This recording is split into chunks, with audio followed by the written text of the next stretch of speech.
والی لڑکی نے قدم اس کی طرف بڑھا دیے۔ وہ بالکل سانس روک کے کھڑا اس کو دیکھ رہا تھا۔ کیف؟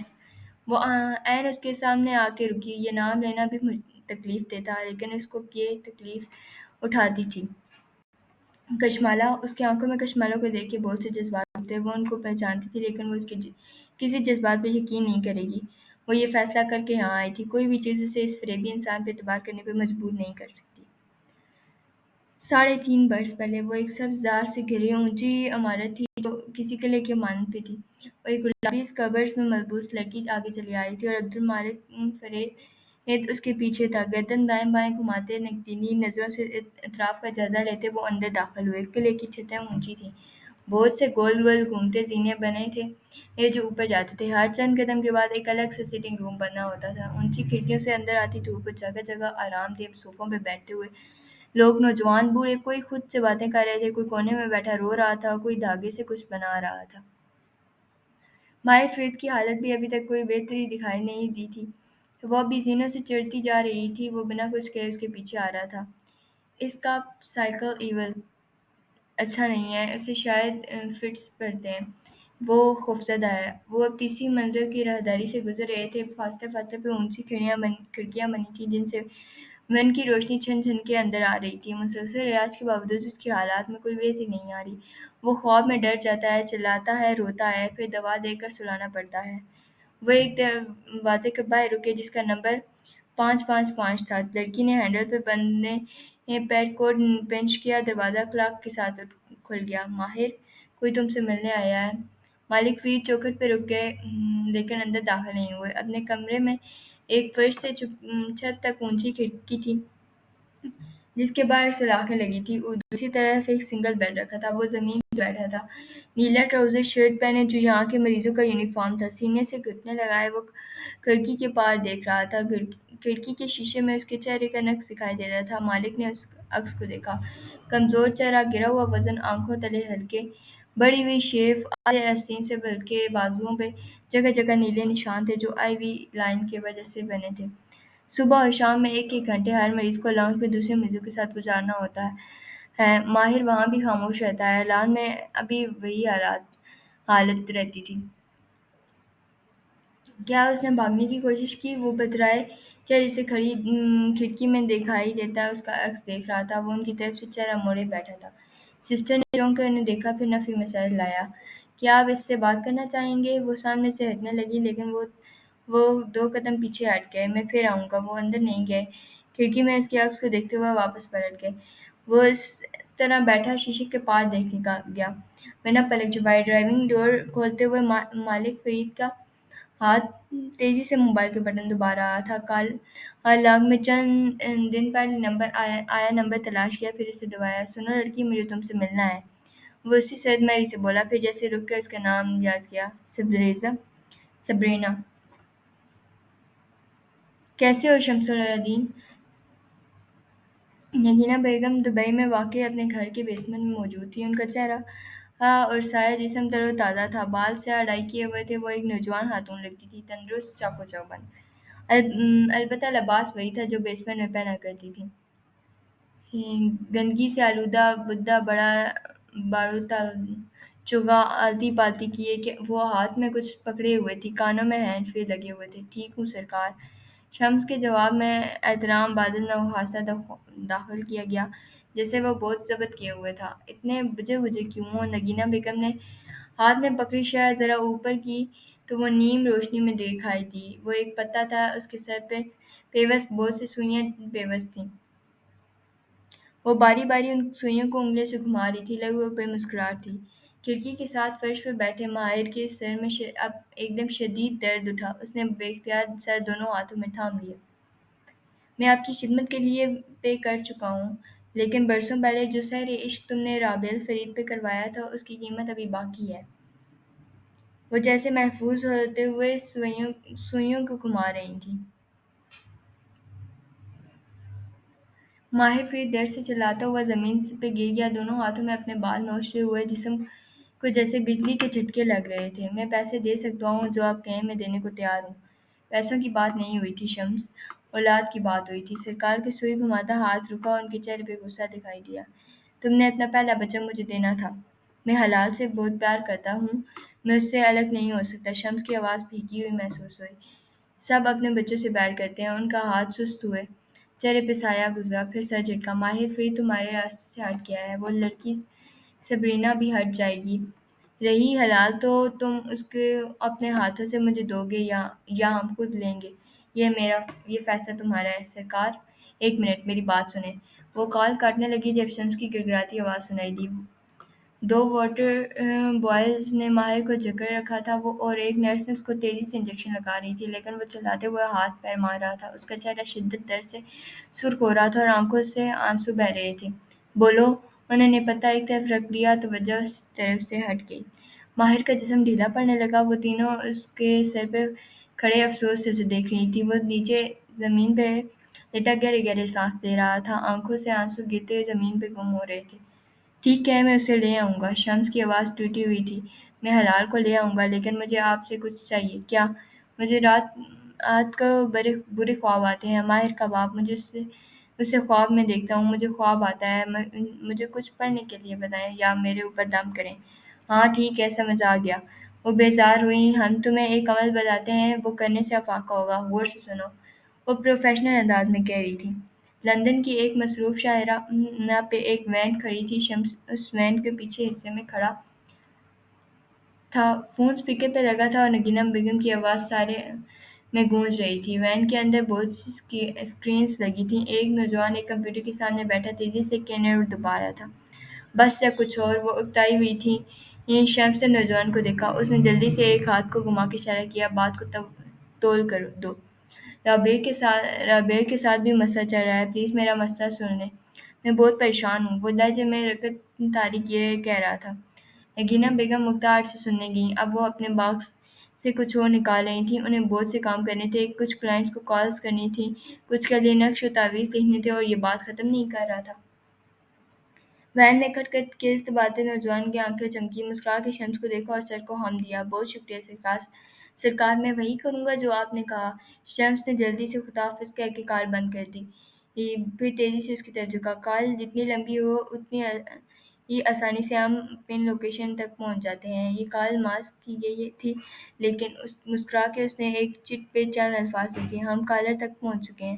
یہ عورت دبئی سے کال کر رہی ہے، اس کی لوکیشن کو 8:35 ہے۔